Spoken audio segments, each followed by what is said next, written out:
Short হাতার জামা পরে অথবা টি শার্ট পরে নামাজ হবে কিনা এই বিষয়ে যাদের প্রশ্ন আছে, আপনাদের উত্তরটি হলো শর্ট হাতা পরে নামাজ হয়ে যাবে যদি আপনার ফরজ অংশ অর্থাৎ নাভির উপর থেকে আপনার টাকনুর উপর পর্যন্ত আপনার জামা কাপড় পরিধান করা থাকেন, পাজামা অথবা লুঙ্গি পরা থাকেন, তাহলে আপনার নাভির উপর থেকে কাঁধ পর্যন্ত ঢাকাটা হচ্ছে, অনেকে বলেন ওয়াজিব, অনেকে বলেন সুন্নাতে মুআক্কাদা।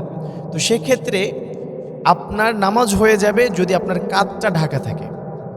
মনে রাখবেন, এই কাঁধের অংশটুকু ঢাকা থাকা লাগবে।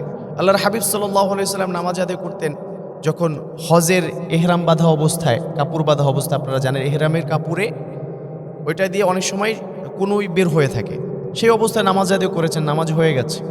সুতরাং আপনার কোনোই বের হয়ে থাকলে, হাবাতা শার্ট পরলে, আপনার কাঁধটা ঢাকা থাকলে টি শার্ট পরেন, হাবাতা শার্ট পরেন, নামাজ হয়ে যাবে। তবে হ্যাঁ, বড় হাতা আছে কিন্তু নামাজের সময় আপনি গুটায় রাখছেন, এটা এক ধরনের বেয়াদবি, অসৌন্দর্যমূলক বিষয়। এটা থেকে আমরা বিরত থাকার চেষ্টা করব।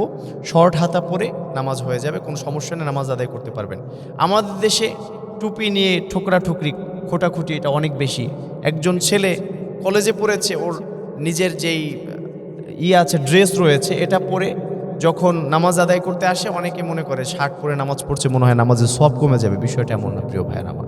মানুষকে উৎসাহিত করা শেখেন, অযথা মানুষকে খোটাখুটি করিয়েন না।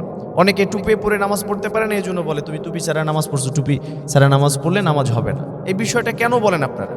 শরীয়ত তো আপনাদেরকে সেই রাইট দেয়নি।